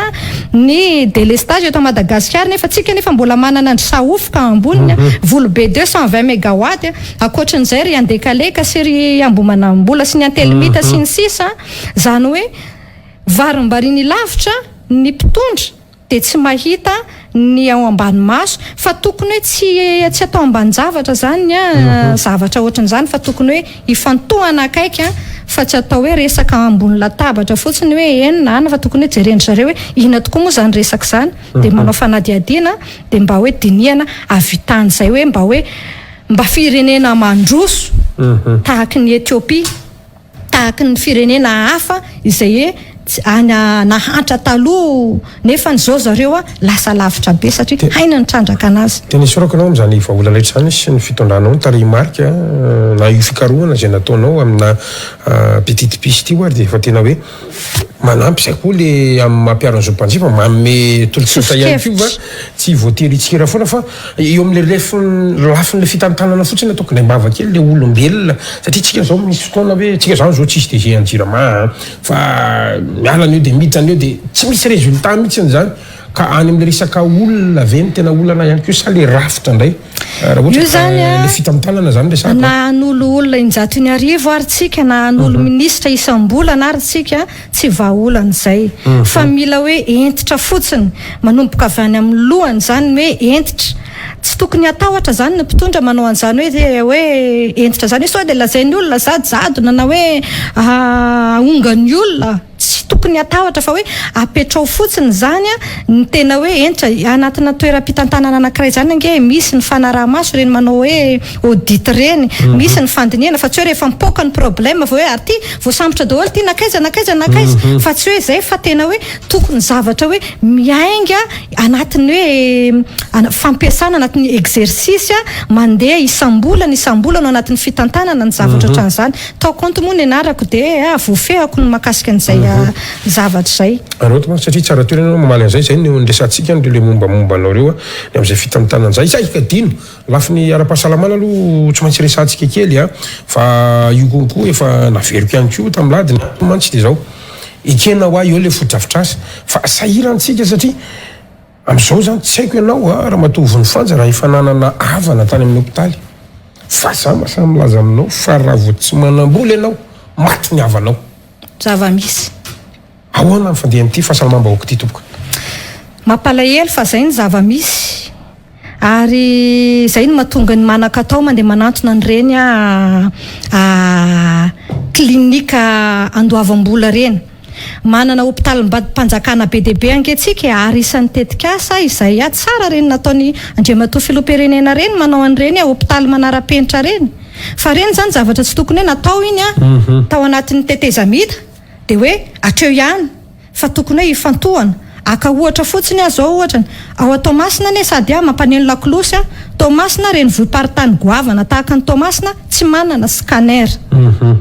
marary be deabe isaky ny andeha no scanner de mandeha amin'ny ambulance makany Antananarivo hoaniny embouteillage eny andalana tonga ty Antananarivo tsy fantatra zay mahazo an'le olona zavatra zany zavatra tsy rarina ary tena tsy rarina rehefa misinina zany vao omena scanner tsirairay avy ny manerana ny nosy ny hôpitaly Mpanjakana manerana ny nosy tsirairay avy ary fanahoana na Madagasikara kay tany amin'ny andro ny dadabe Tsiranana nametraka izy ho an'ny olona zay mandoa hetra manao adidy nanao an'le karatra maitso izy fa nahoana ny fitondram-panjakana tsy mba nifantoka tao anatin'izay resaka mba hoe izay mandoa irsa rehetra izay mandoa TVA rehetra zay etra isan-karazany zany mba manana famantarana izy zany hoe tena olona manao adidy tokoa amin'izay fotoana tsy andeha angataka vola tahotamberina akory ntsika fa na de ataontsika ohatra fotsiny hoe sanatry ny vava tsy maniry tsika hoe marary araka le teneninao hiditra ao anatin'ny hôpitaly Mpanjakana tsika de mitondra carnet mombamombanao tahaka ny karatra any amin'ny knapsa zany manana karatra amin'ny knapsa fa nahoana tsy mba mamorona zany ny ao amin'ny fitondram-panjakana mba hoe omena karatra manokana zany ny mpandohetra de isak'izay bureau Mpanjakana le andretrarehetra na amin'ny hôpitaly io na aiza de mba misosa ho azy le olona zany hoe aone misy an'izany mahazo ino marary anao mahazo trerina enao efa marary vatana na Madagasikara enao efa marary poketra marary hatramin'ny sainao tratry ny areti-po enao mahazo an'le hoe raha nagnino zany ny zavatra misy zany eto amin'ny tany sy ny firenena mampalahelo atsidiko ihany koa aloha isan'ny mahatonga fahantrana eto amintsika koa eo amin'ny resaka fandindram-piterahana satria tsika malagasy manko nitaizaina tao anatin'izay hoe nitaranaka no harena nefa n'izany tsika rehefa miteraka be deabe de ny enti-manana tsy ampy tsy maharaka manao fanentanana ny eny amin'ny tobi-pahasalamana manao an'ireny fanabeazana aizana sy ny sisa reny fa tokony hoe apetraky ny fitondram-panjakana tsara ny ao amin'ny ministera tsara zany ny fanazavana mahakasika an'izay satria ny sasany misy miteraka tsy fahasalamana ny sasany zany hoe miteraka aretina zany le zavatra zava-misy zany vehivavy ny tena moa ary mampiavaka ana angamba na Madagasikara mamela na enao iteny an'izany hoe amin'ny mareni-mpianakaviana anahako izahay reni-mpianakaviana de tena hoe manana fahalalana misimisy kokoa no ianareo lehilahy eo amin'ny sehatry n'izay fitantanana zay fantatray avokoa ny zavatra pitsopitso ny rehetra na amin'io sandam-bola na amin'io marary zahay ministry ny vola ministry ny ponina ministry ny fahasalamana ministra nareo vady satria tsy ohatran'izao ianareo raha tsy noho ny vadinareo vehivavy tsy ohatran'izao zany ny ankohonan'ny tsirairay avy rehefa matsiaro fa manana maizy azy ny lehilahy anankiray ohatra fotsiny hiteny hoe mialatsiny hoe andriamatoa filoham-pirenena mijoro raha tsy nisy vehivavy manana maizy azy koa eo akaikiny mety tsy ohatran'iny izy de ohatran'izay zany zahay vehivavy somary manome toraka voninkazo kely sy fankahirezana ho an'ny vehivavy ao anatin'izay sehatra zay satria vehivavy ny tena ka tokony hoe tsy voatery ampiasa fanafody vao mahay mandrindra fiterahana ny olombelona tsirairay zany hoe any amin'ny resaka serasera communication zany tokony hoe matanjaka zany ao ministera ny fahasalamana amin'ny resaka fandrindram-piterahana io fa tsy anjarako moa ny anonona hoe inona sina daholo le izy eto zany fa hoe mampaneny lakolosy fotsiny satria isan'ny hoe vahaolana mahomby ialany ao anatin'ny fahantrana zany ny famerana an'izay fandrindrana moa zany fa tsy hoe famerana tsy sanatria ametra alohan'Andriamanitra fa hoe tsara zany ny zavatra rehetrarehetra efa tsara rindra de tsara tantana de mahomby foana tontolon'ny fandriampahalemana andraimbava raha sitraka ihany koa anisan'ny mampitaraina amin'ny maly ohatry ny maly zao malahelo ianao mahita hoe mpianatra mirava misivy alina no lay olany baccalauréat de le téléphone natao lampe de poche sady nangalarina hatramin'ny convocation anaovan'ny examen tsy hita mandrindrina anaty ny malagasy raha matoa vonifanja rakotondra hiratra mety ho vahaolana ihany koa atolotry ny mpiaron'ny zompanjifa Za raha vao miresaka tsy fandriampahalemana dia any amin'ny resaka énergie angovo any foana zany ny ana aloha no resako voalohany satria ny ana amin'ny maha renim-pianakaviana anahy zay a dia manao fandinihana tsotsotra hoe ny zanaky ny alina zany namana gasikara tsy mivoaka zany raha tsy ao anaty aizina zany hoe raha mazava rakotra zavana avokoa zany ny tanàna rehetrarehetra ny andrindriro rehetrarehetra ny elakela trano rehetrarehetra lalapasika rehetrarehetra miena zany ny rispo ho an'ireo mpanao ratsy izay manao an'izay asan-drela asa fanafiana zay mampalahelo moa zany nahazo an'izay zanaka sy ray aman-dreny tratra n'izay asa fanafiana zay mino fa tsy anao hoe vahaolana tsotsotra fotsiny ny tompona andraikitra fanjakana na hoe ao fa soloana tambina zao izy na antsona manokana zao izy dia omena anina zao dia vita dia mipetraka eo fa tena hoe tokony ihany koa satria zava-misy izy ity namana gasikara tokony ihany koa ny mpitandro filaminana izay natao hitandro ny filaminam-bahoaka sy ny fananam-bahoaka tsy hoe hifantoka tsotra fotsiny any amin'le hoe any an-tanety any an-tsahy ry dahalo malaso any ambadika fa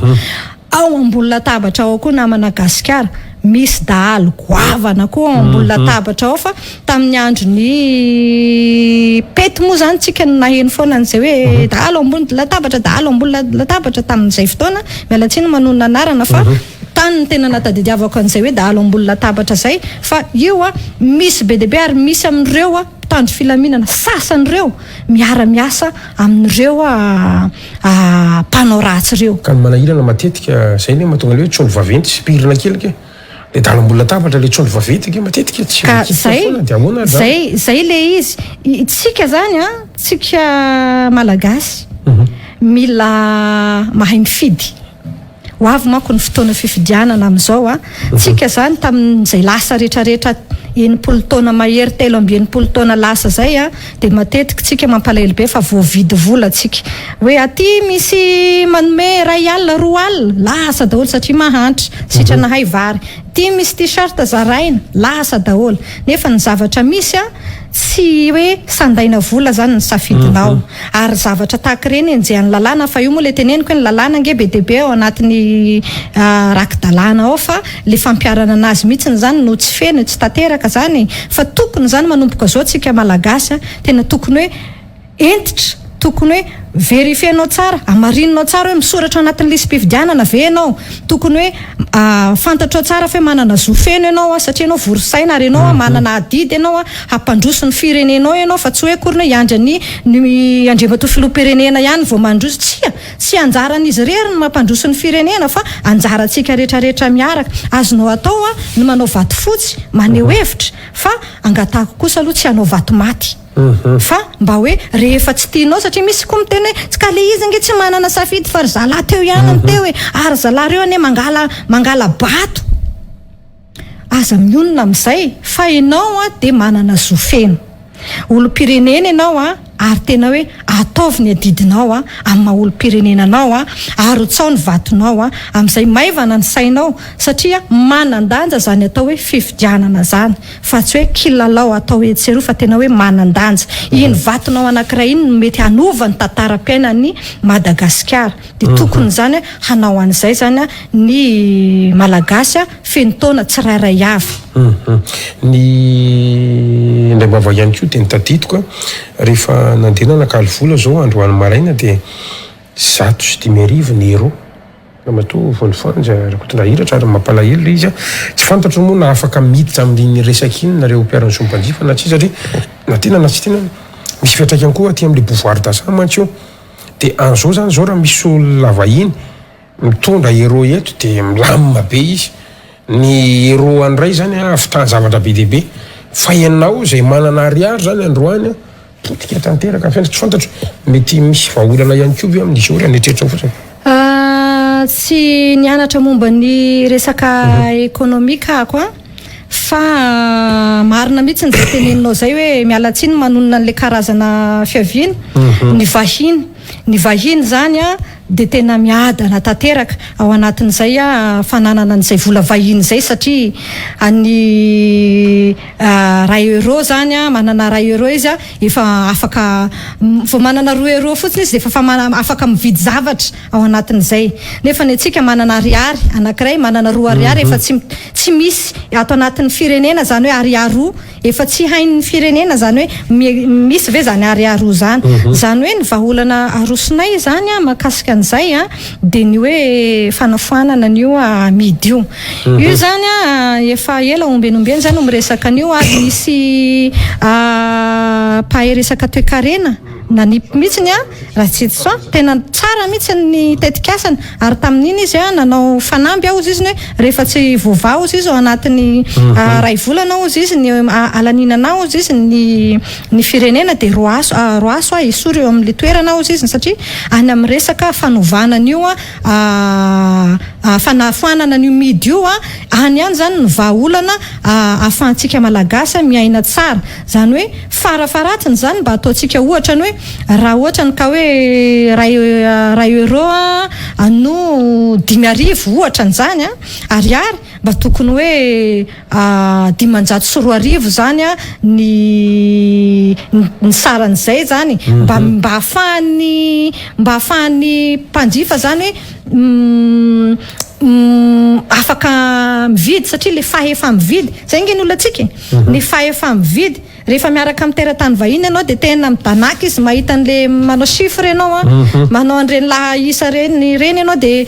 aotra be dia be nefany rehefa jerena le vola maivana dia izay le mahatonga le hoe mitsitongana le volantsika malagasy zany hoe tokony mijery an'izay ihany koa ny fitondram-panjakana satria zavatra ohatran'izany rehefa manana an'io relation fahalalana fifandraisana ao anatin'ny olona avy any ivelany azo atao foana ny fifampiresahana zavatra azo dinihana zany ary zavatra azo tanterahana amarana ny fandarantsika rahamato vonifanja rakoto ndrahiratra amarana kalaso fotsiny satria matetika isika miresaka atsinanany eto andrenivohitra atintsika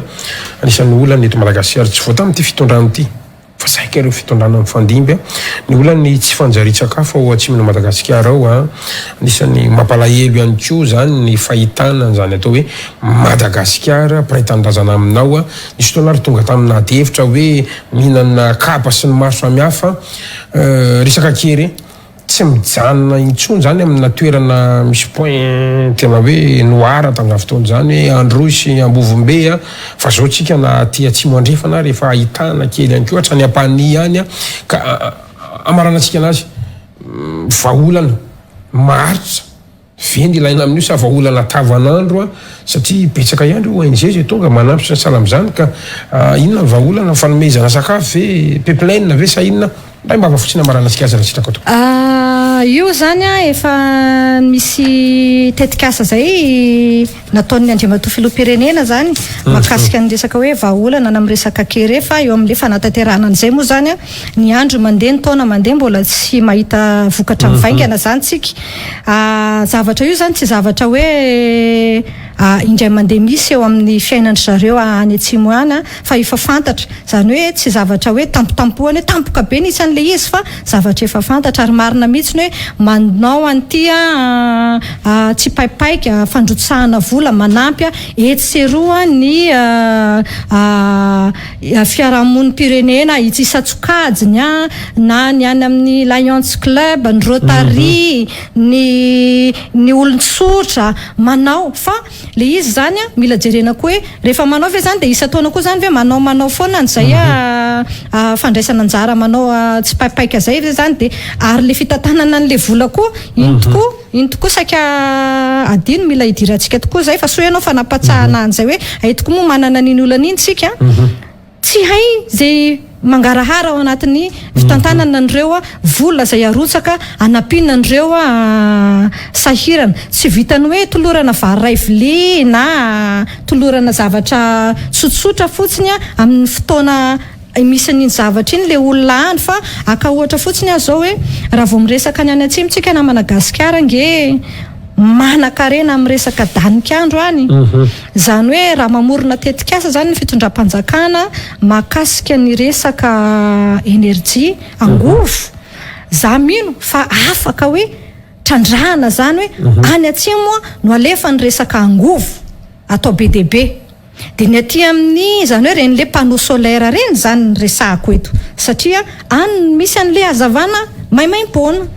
fa tsy alefa hoe any amin'ny toerana misy orana ireny toerana andefasana nyreny panneau solaire nefa tany rotsakorana any atao masina koa tsy misy sy sanatria akoriny a hoe anaterana hira dia hoe tsy ahay andia tsy izay fa any amin'le fitantanana tena hoe tokony ho izy zany no resahantsika satria manerana ny nosy a ny fampiresahantsika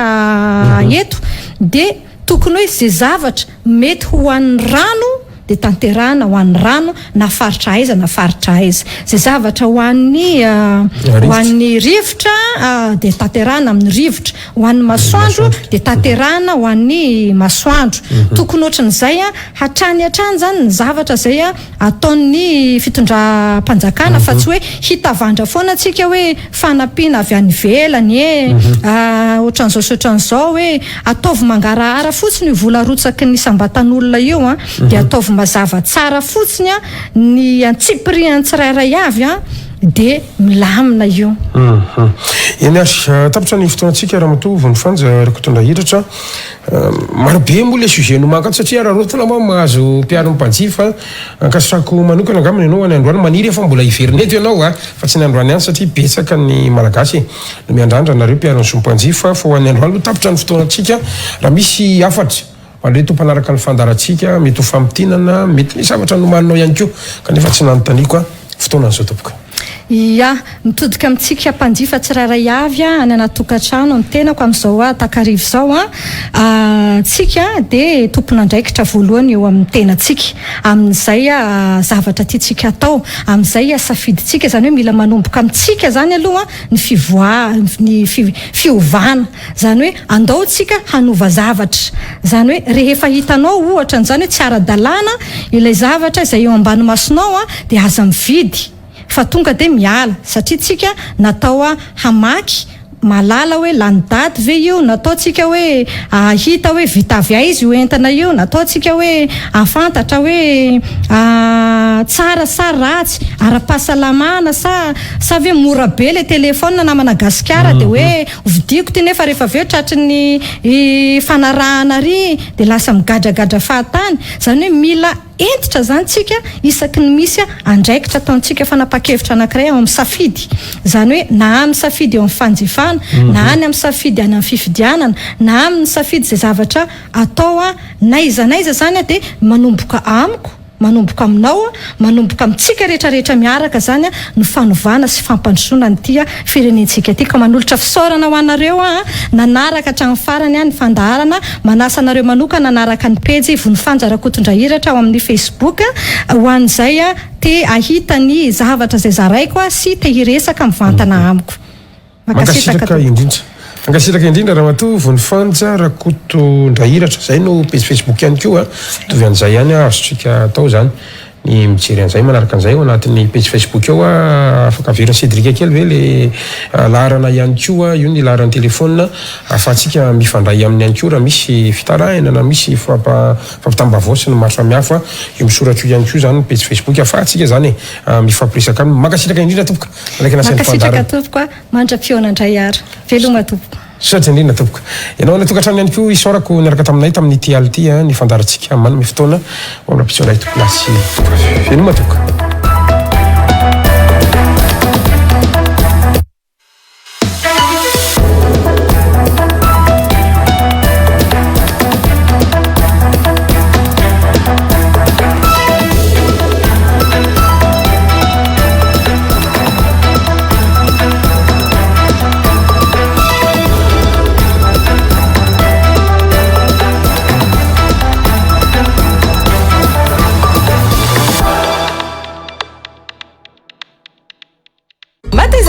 manolotra anao ho amin'ny fanorenana maharitra sy mateza amin'ny vidiny tena mirary